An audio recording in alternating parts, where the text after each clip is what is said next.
Fala galera, Laerte Viana na área, Alex Poatan soltou os cachorros, o homem tá bravo, pistola da vida e com razão, né? Desabafou, quebrou o silêncio após a derrota para Ciryl Gane na Casa Branca. Já vou mostrar, contar tudo aqui para vocês, mas logo de cara, a pergunta do dia da enquete hoje do resumão é bem simples. Os golpes ilegais que Ciryl Gane aplicou em Poatan, várias marteladas na nuca, foram determinantes para o resultado da luta? Sim ou não? O que vocês acham? Mandem aqui embaixo nos comentários a visão, sim ou não, se de fato mudou o rumo ou se o francês já iria ganhar. Qual é a leitura que vocês têm sobre esse episódio que está gerando tanta polêmica? Mandem aqui embaixo e não esqueçam de se inscrever e deixar o like. Se inscrever é importante para receber as notificações, porque nos próximos dias, ainda essa semana, pelo menos três, vou tentar mais, mas pelo menos 3 grandes nomes que eu estou tentando trazer aqui no canal.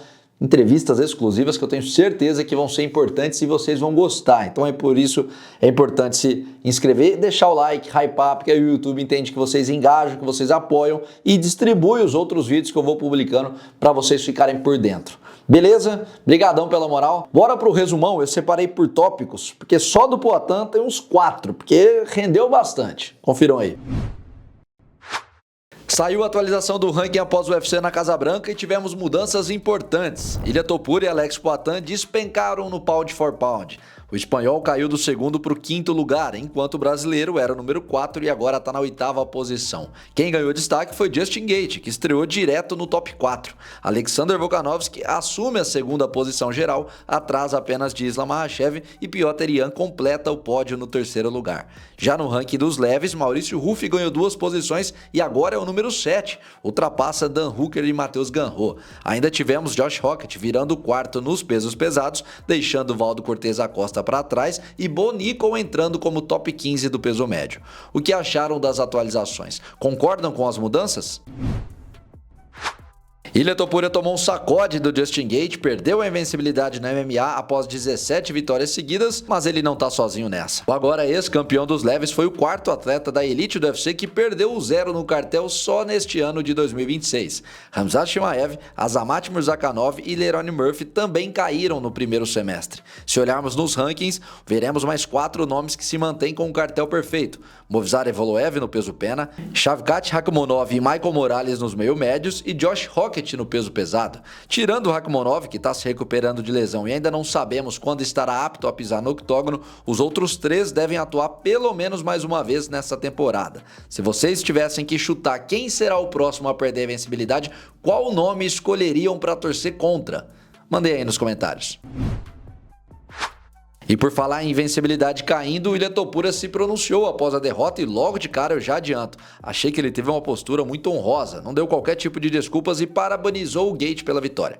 Abre aspas. Justin, parabéns, você disse que ia deixar sua marca em meu rosto. E deixou. Você tirou a visão do meu olho direito no primeiro round e no final do segundo do meu esquerdo também. Sem desculpas, é a natureza do nosso jogo. Glória e dor andam lado a lado. Vou me recuperar, vou descansar e voltarei mais forte, mais sábio e muito mais perigoso. Acreditem em mim, essa história está longe de terminar. Teremos nossa revanche. Na moral, Topuria já tinha o meu respeito e ganhou ainda mais. Gostei das palavras, só acho que a revanche não vai rolar tão cedo, porque ao que tudo indica, ele vai precisar tirar um bom tempo de molho. São suspeitas de fraturas nos ossos orbitais. Vocês acham que o espanhol deve receber uma segunda oportunidade contra Gaethje ou a fila tem que andar? E o que acharam do discurso pós-derrota? Semana passada, o empresário de Tom Aspinall estava pedindo nas redes sociais para que o UFC o liberasse do contrato, que os planos era levar o britânico para atuar no boxe e, consequentemente, ganhar mais dinheiro. E quando o empresário posta isso para o mundo inteiro ver, não é difícil deduzir que há um consentimento do atleta, que rola uma conversa nos bastidores, correto? Bom, pelo menos na teoria, porque ou aconteceu uma gigantesca e bizarra falha de comunicação, ou o Aspinall mudou de ideia. Porque logo após a vitória de Ciryl Gane diante de Alex Poatan, o campeão linear dos pesados postou um vídeo reagindo à luta e disse que aceita a revanche contra o francês na casa do rival, em Paris, em setembro. Ou seja, não tem mais aquele discurso de liberação do UFC. Pelo menos nas palavras, o gigante inglês está se colocando à disposição para voltar o quanto antes. O que é um tanto quanto curioso, porque também não sabemos como anda a recuperação da lesão nos olhos, se ele já está liberado para atuar ou não. De qualquer maneira, a minha pergunta é simples. Se essa revanche sair do papel, quem seria o favorito? Tom Aspinall ou Ciryl Gane? Alex Poatan quebrou o silêncio e se pronunciou após a derrota. Garantiu que vai voltar mais forte, que continua motivado, que vai corrigir o que precisa ser feito e aproveitou para falar sobre os polêmicos golpes ilegais lançados por Gane durante a luta. Após dizer que o jab que o levou a knockdown foi um golpe de sorte do francês, ele completou da seguinte forma, abre aspas, ele sempre faz esses golpes ilegais em várias lutas, ele tem o histórico de ser maldoso. Ele estava desesperado para acabar a luta porque foi um golpe de sorte. Eu acredito que se não fosse aquela situação, eu conseguiria me recuperar. Talvez não, mas foram golpes muito fortes e golpes ilegais. Realmente não tem como brigar com a imagem, o francês conectou vários golpes na nuca e inclusive o Poatan postou essa imagem que está aparecendo na tela mostrando como ficou sua cabeça depois da luta. O que acham do desabafo do Alex? Concordam com ele? Ciryl Gane trapaceou mais uma vez?